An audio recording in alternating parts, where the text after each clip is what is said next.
fighting to keep you from cheating. Uncle D, Aunt Alice, and Mom are going away for the weekend. Interesting.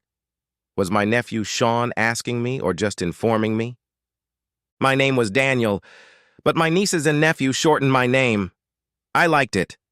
Alice really wasn't going to be home this weekend, so all I had to do was close up for the night. In the middle of the afternoon, the phone beeped a few times. I reluctantly checked it and found a couple messages from Alice. She and Rhoda had pooled their money together to buy an antique side table that they hoped to resell for a nice profit, but had spent the money in the process, so they would just be window shopping until the next overnight train home. There was a picture attached to it. A small brown table with thin, strained legs and a couple of drawers hidden under a lid. It looked antique. It also looked ugly as hell. It certainly looked out of place in the hotel room the two of them shared, which seemed to be furnished with standard, cheap-as-can-be hotel furniture, worn and shabby. More interesting were the 19th century town clock visible through the window, and what looked like Morris dancers in the square in front of it. Oh, well, at least they'd have some entertainment, although I doubted that Morris dances. Men dressed like rednecks with bells on their feet, dancing in circles and apparently threatening each other with sticks, could be classified as entertainment. I chuckled to myself. As far as I could tell, they had yet to make a profit on anything they bought, but they really loved antiques, and the two of them spent a weekend every couple months buying junk and trying to resell it as treasure. I didn't mind, it gave me a weekend free from worry, and they were both always excited and happy at the possibility of discovering a lost Chippendale or Hepplewhite. Shaking my head gently at my wife's eternal hope, but being a skeptic, I researched her antique table. I scoured the internet, found it, and discovered that it was probably worth about 20 pounds. A 1970s knockoff in the cheap French style. An antique store in another town was selling the same one for 30, including shipping costs. The daughters-in-law would have suffered considerable loss in that case. I sighed. They both loved their treasure hunt, but it seemed to cost far more than it brought in profit, and the junk they couldn't sell always decorated our house. Then I brightened. A mistake like this meant that Alice would soon try to make it up to me with a lot of love, which was always a good thing. She'd be a little quiet and depressed for a while, but then she'd start trying to coax money out of me for their next weekend. I didn't mind too much. She could have girls' nights out, then I'd object to it, which in turn would make her an unhappy wife. Pairing antiques with my sister-in-law was as dangerous as spending the night in a bingo hall. I wasn't opposed to subsidizing her hobby to some extent and had told her so from the beginning. But when she and Rhoda drove back and forth through hundreds of tiny villages to see if they had decent stores, I'd get a huge gas bill. When I objected, they decided it would be cheaper for them to rent a room in one of the hotels in the area and use it as a base. One night turned into 2 every 3 months, and they were like happy chickens with a brood of chicks. Alan, my brother, was a bit of a cheapskate and moaned for a while, but Rhoda seemed to have talked him down somehow. So he smiled and stopped grumbling about having to share expenses. Of course, I couldn't guess how she'd made him so malleable. This venture would cost them both 400 pounds of their weekend budget, spent on the dubious pleasure of window-gazing and dancing with Morris. I shook my head and laughed again. Eventually, I grabbed my coat off the rack and went for a walk. It was a cold, breezy day, and I hadn't taken my coat for nothing. When I got home, I absent-mindedly threw it on the coat rack. As usual, it fell to the floor. This always annoyed me because the hooks were too short and the coat always fell to the floor if not hung carefully. I remembered seeing something very similar in my previous searches and wondered how much Alice might get for the coat rack if I insisted she get rid of it. Maybe she'd make a profit, which would be nice. Oddly enough, when I went to the computer and started looking at other pictures of antiques, I couldn't remember any details of the coat rack. I went back, looked at it for a while, and then went back to my desk to try again. Nothing. I took a picture of the clothes rack with my phone, deciding to put it next to my monitor as a reference point. but as soon as I looked at the picture, I found it suddenly clear in my memory. Turning back to the computer, I looked at the images of the clothes hangers, the pages flickering as I clicked on the mouse. There were 3 pictures from 3 different stores, so the chances of it being a rare antique were slim. One of the stores on the browser's image page, advertising a clothes rack, was the same one that sold Alice's table. I shook my head. There's a sucker born every minute, and this store obviously knew it. In the list of merchandise, I saw a picture of the mug they'd bought last weekend, a huge mug with a picture of the royal wedding on it. There was the mug, and there was the name of the store that sold it. 3 items bought by enterprising entrepreneurs were available at the same store, Taylor's Antiques in Harlington. Once is interesting, twice is coincidence, 3 times is worth researching. If the women visited a different neighborhood every weekend in search of rare and unique items, of course, the chances of buying 3 items also available at the same store were pretty slim. And if their purchases were available everywhere, they must have realized they couldn't make a profit. I went all over the house looking for other things that my wife hadn't already managed to pass on to some other sucker. In a few minutes, I had a picture of a jewelry box that played a tune while a ballerina rotated whenever the lid was lifted, a brass snuff box with a decent pattern engraved on the lid, and a supposedly Victorian tailor's mannequin that now adorned our spare room. The jewelry box was so common that I could have bought 3 within a 5-kilometer radius of my house, while the other 2 were not so common. But all 3 were advertised on the website, Taylor's Antiques. This was very strange because the store was in Harlington in Bedfordshire, and the hotel the women had booked was outside Ashford in Kent, where there were many antique stores. It wasn't that far apart, 100 miles or so, but they had all of Greater London between them. Something was distinctly suspicious. The next stop was Google Maps. Harlington was by no means big, not much more than a hamlet with grandiose dreams of becoming a village. The photos on this page showed a dull little cluster of houses, pubs, and stores, although the clock tower on the small village hall was unique.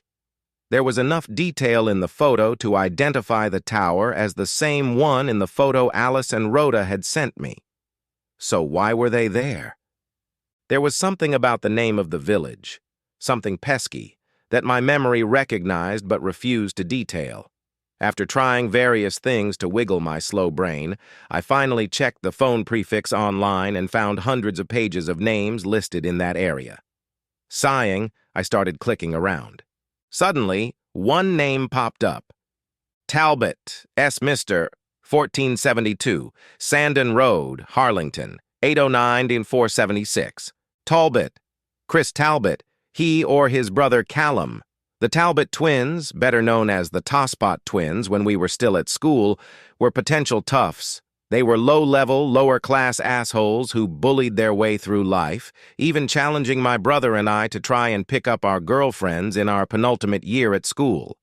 They were 2 years older than Alan and 3 older than me, but a year behind me in school after spending a couple years in a correctional facility.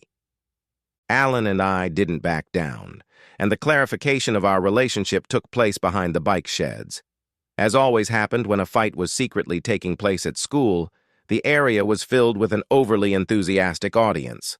The Tosspots treated it like some kind of championship fight and seemed to be copying Rocky Balboa, shadowboxing, running in small circles. Alan and I just watched them from the other end of the open area in the center of the crowd. We had a plan, and acting like 5-year-olds with sugar fever was not part of it. The 2 girls at the center of this mess were among a flock of girls off to the side, in neutral territory between the 2 factions, which was disappointing. It would have been a little more reassuring to know that they were at least supporting our side. The twins were big, with strong homegrown muscles, pumped up by years of forced labor on their stepfather's farm.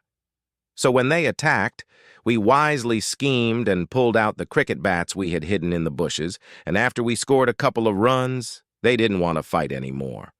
I wasn't a dumbass. I sold telecommunications equipment, mostly to government agencies that already knew exactly what they wanted.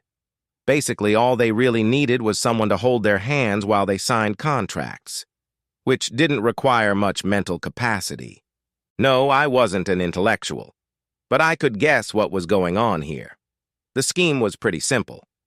I thought about it for a while and then called my brother. After some discussion, Alan agreed with my conclusions. Our wives had been cheating on us with the Talbots for a couple years now. My older brother was furious. However, my feelings puzzled me. I was angry at Alice for her cheating, especially the fact that she regularly hung out with assholes who were so far below her in class and quality. But I wasn't hurt. I was hurt, but not devastated. And I felt deep disappointment in her choices, but not despair. I didn't feel like playing online games anymore, and the rain had stopped. So I wandered to the store and bought a pint of milk instead. I caught myself staring at the beer shelves, and I really wanted a liter or two of Newcastle's best brown ale. Sadly, I went home to have a cup of tea and some chocolate snacks, immersed in my thoughts. I was startled when my phone rang. "Yes, hello?" "Daniel?" Alice's voice. "Is that you?" "Yeah. What do you want, Alice?" Your brother was just here." I was surprised. He started acting up a lot sooner than I expected. "What did he say?" "He didn't say a word. He just stood there, his face so red I thought he was having a heart attack. Then he hit Rhoda so hard she fell and dragged her from the room. Should I call the police?" "Are you sure you want to make light of this? I think it would reveal your little secret, don't you? Or did you really think Alan's actions came out of the blue? He just woke up and decided to take out his frustration with life on Rhoda?"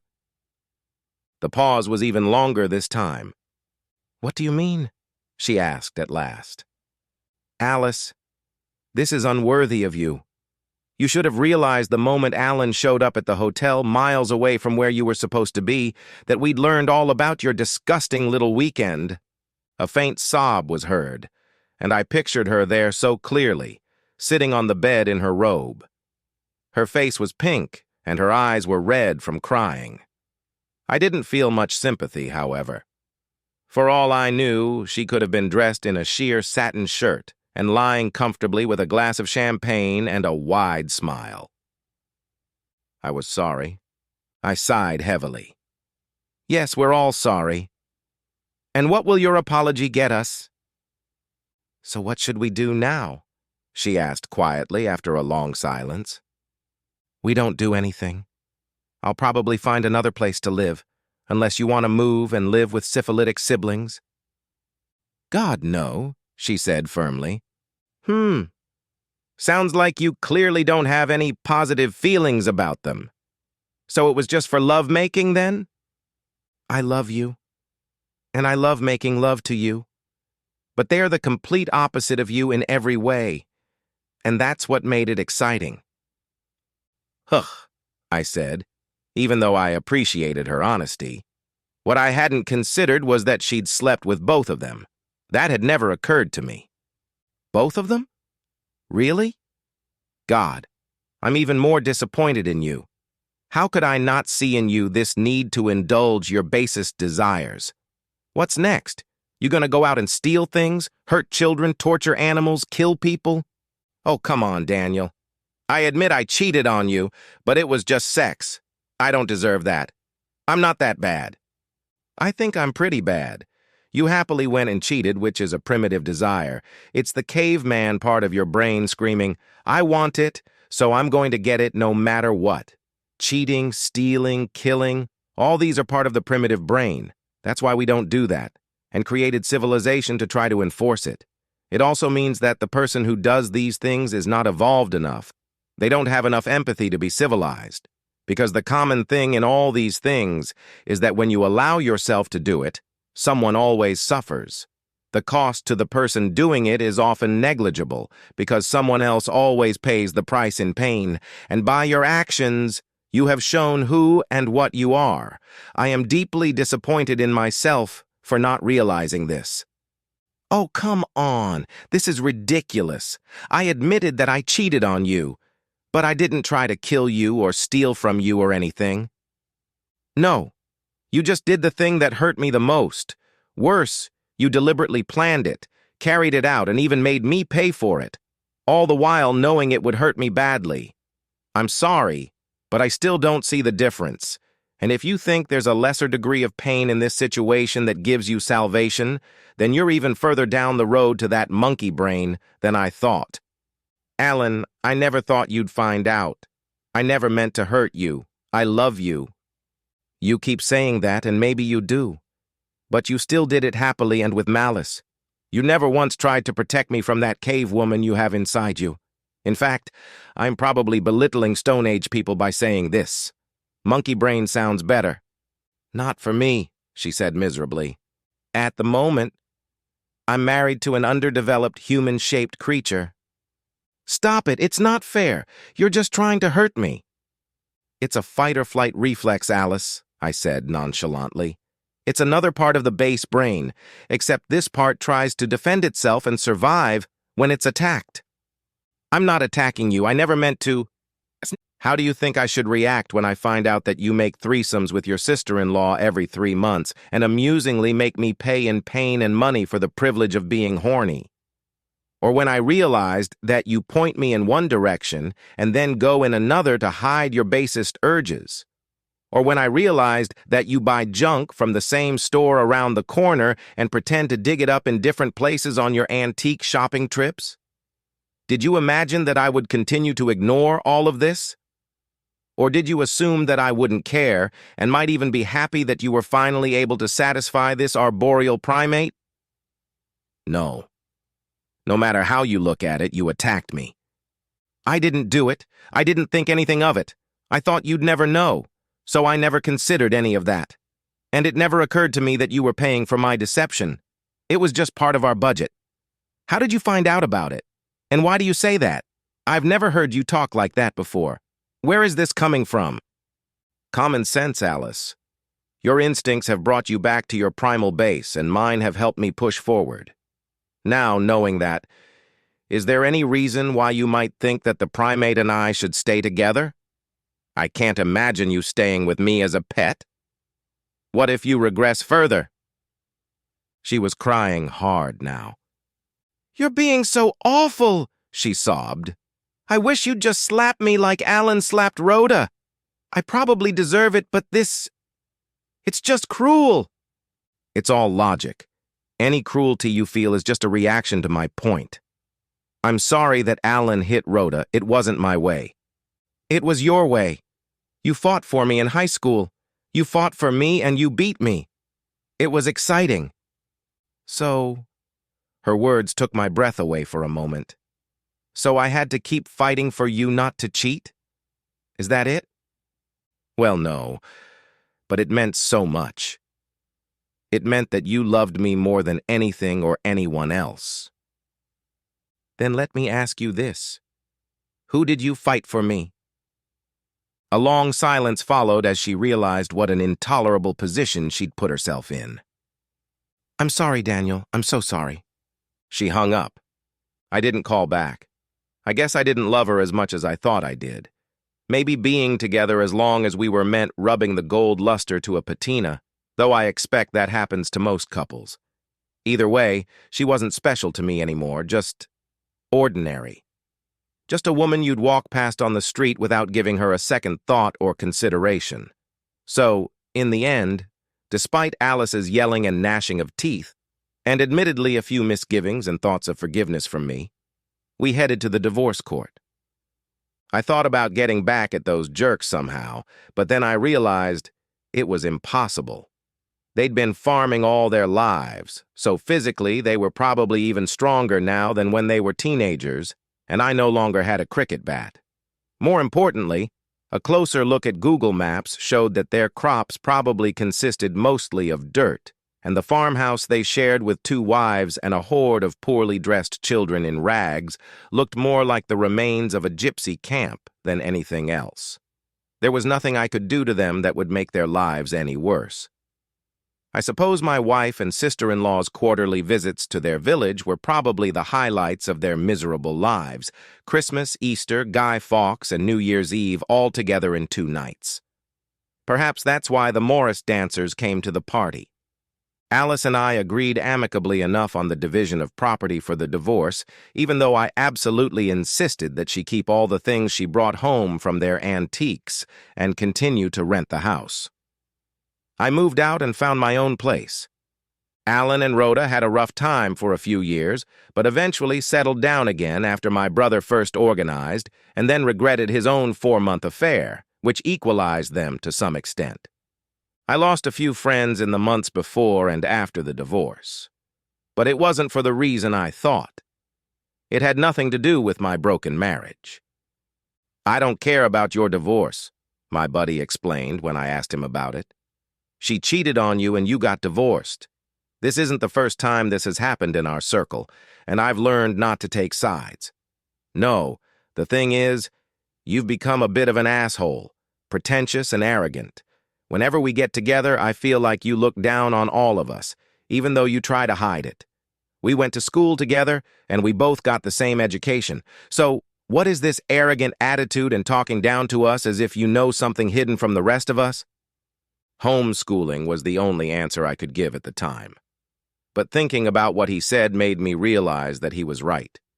There was nothing wrong with him as a friend, but I treated him and the rest of the people we interacted with as less intelligent and almost uneducated.